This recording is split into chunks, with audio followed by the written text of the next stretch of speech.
Welcome to part 3 of dragon skin application on a relief. We had recorded the second layer of the application, and fortunately it didn't do well, but anyway, third application will be very similar. This is when we use the hardener in order to facilitate the speed of the curing. And we're still going to use part 1 and 2, or A and B, of this dragon skin 20 standing for 20 minutes, as we talked about. That's your pot life.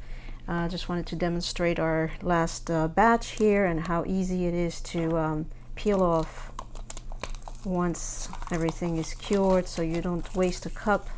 You can reuse and reuse and reuse that cup as long as you want. Okay, so both my knife and the cup are clean. The next thing we need to look at is obviously how well we did in the second application. I'm looking around like this and trying to spot if I missed anything, but usually by the second application you're pretty well covered. Another question that came up was how thick should this be? We want to be about 1/4 of an inch overall. Given that some areas like this will be, a little thicker and some other a little thinner, you can see how in the dark spaces that I'm thinner, and in the wider space, areas that the material is thicker. One of the tricks is you can use a marker here on the side. You can use a knife, an X-Acto knife, whatever, and then mark the area that would be approximately 1/4 of an inch. So if you go past that, you may be having way too much material. So I'm just marking my area here. I can also do it maybe with a knife. So as you can see, it's lifting a little bit off my wax bed. And I'm going to do that with a marker as well. It sinks through a little bit the actual cut that I have made. So I'm going to try not to pass that line as I build my third layer. It might be my final layer, we'll see. Okay, so as before, we're using our trick here with a single cup. It's pre-marked for the amount of A and B. Notice that the A is slightly higher than the B because obviously my cup is in a V shape, and this amount needs to be less thick than this amount in order to match the volumes. Let's remember that we need to stir very well before we utilize it. So I'm going to be stirring it rather, and we're using a folding fashion to stir the material. I have pre-stirred it a little bit so I don't have to be a minute of doing this in front of your video. And I'm bringing the bottom up towards the top. Again, keeping one knife in each spot, one spatula, my second spatula, and doing the same thing here. Trying not to create too many bubbles.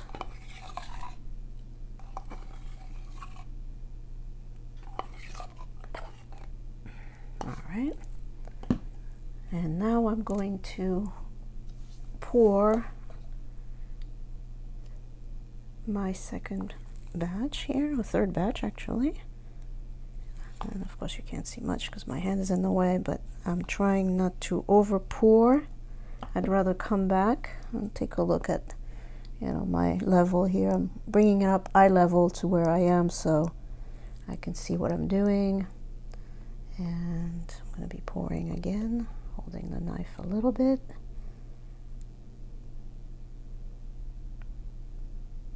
Here we go. just a little bit. And I might finish really slowly because, again, I don't want to over pour. Particularly, it'll be particularly important for part B, which is in the blue container, as we don't want a volume difference in between the two. So I am taking my paper here to wipe it off so it doesn't droop all over me. Remember, this material will not dry, it'll remain sticky, so you really need to be clean, otherwise it'll be all over your hands and your tools and everything. So I am going to literally scrape my knife here.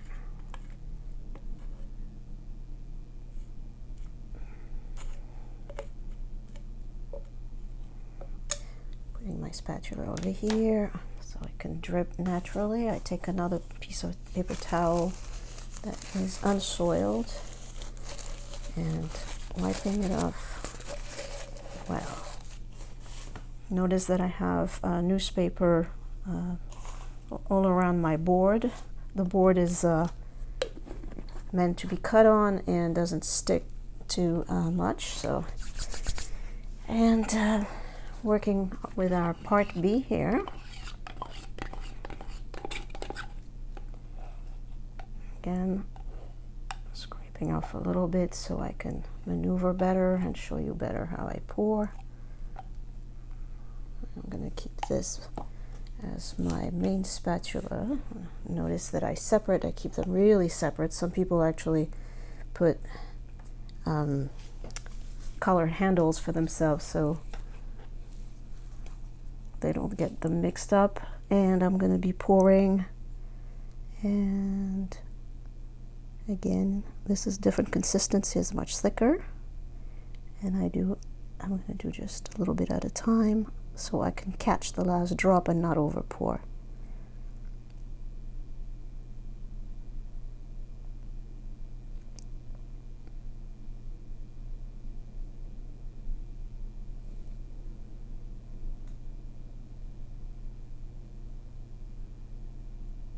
Pretty much it. And again, I am going to wipe off my excess here. So I don't have it all gooey. Of course, you can use your gloves a little before that. I'm going to put them on now just because I'm going to be stirring, and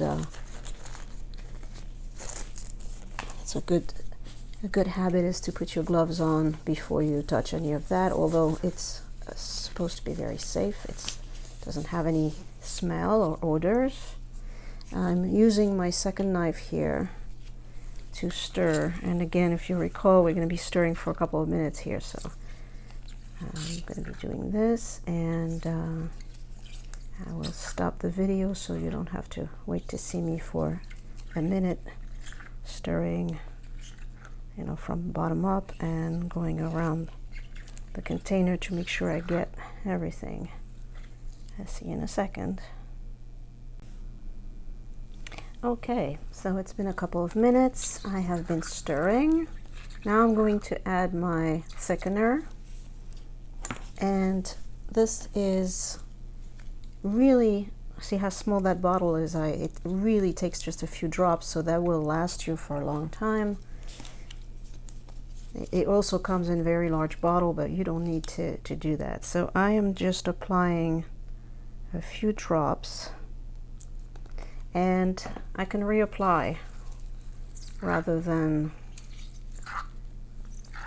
overdoing it and having my mixture being stiff right away. I just want to control that. So keep on mixing it here.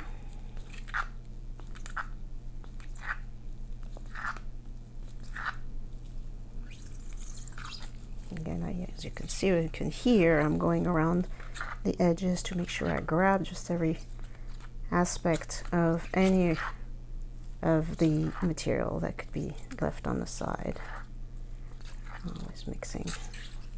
I can change direction once in a while. test it by seeing how much it drizzle rather.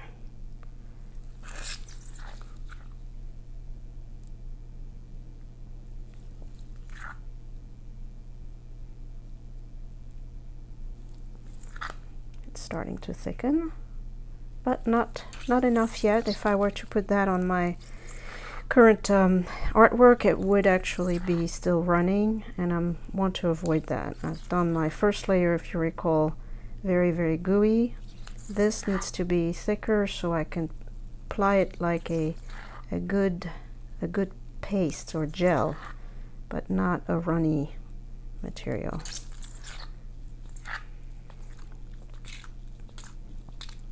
Start to thicken.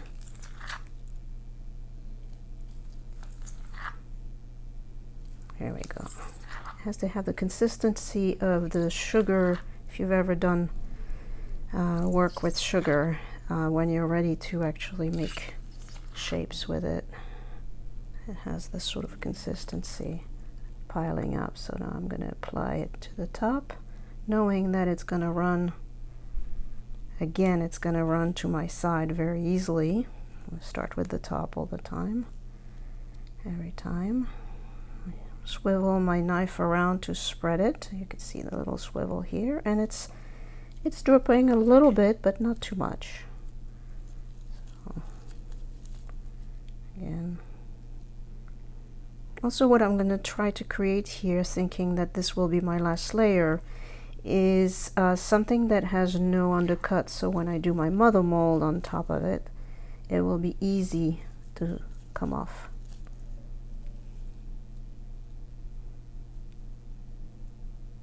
So I'm applying this just to do like just like an application for icing on the cake, right?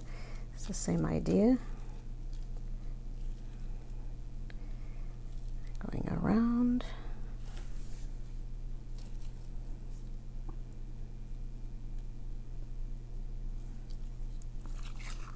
And going to go on the other side. I'm going to turn the artwork in a second so I can see what I'm doing on the other side. Just making sure I'm going by my line here. I'm hitting my line, you know, the black line that I've marked with my marker. I am going up to that line as my guide. And I'm going to turn this around. Look here.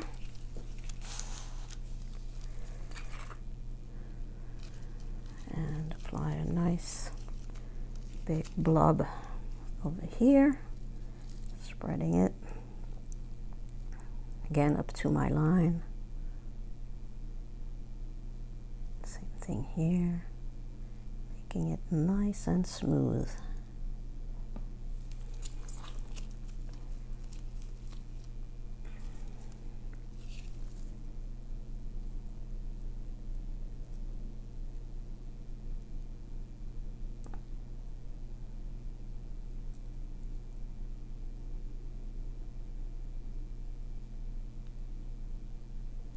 And turn it around again. It's like a little cocoon. And applying a nice big blob again to this area. Trying to make sure it doesn't spread too far. Just respecting where I drew my line.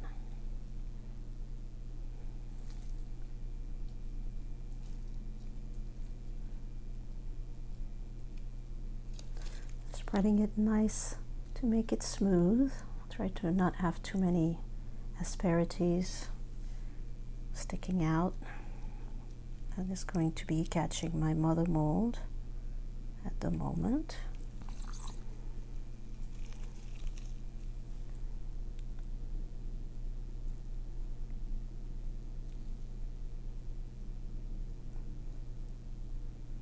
And that's pretty good, that's pretty smooth.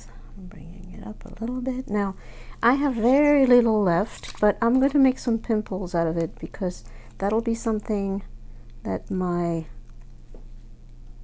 mother mold can actually catch on. So I'm making this little pimple here, just keeping it rounded.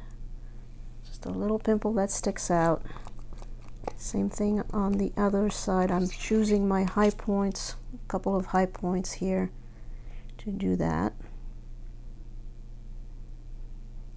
Another little pimple. There we go. And making it like a little dome so there's no sharp edges, and it'll be just easy to demold my mother mold off it, but something will go in to grab, so that's the idea here. And maybe I'll put a little bit here. You can pretty much tell that by the whiteness of it you've covered everything. There's no more real dark patches showing through, you know, disparity between the white and the dark patches, or the light and the dark patches. Just making everything as smooth as possible. There we go. Okay, and that's it. So again, you can let your cup dry up. You could let even the spatula, you know, the one that you used for mixing the two compound. On the other hand, this spatula I'm going to immediately wipe off because I want this to not be too sticky or sticky at all, as a matter of fact, and be ready for the next time that I want to use it. Don't forget to do the edges here and anything, and then your little platform, if there's any drizzling, just minor on my side, but still wiping it off. And we're good here. All right, I will see you for the Plasti-Paste part to make the mother mold next. Thank you for watching.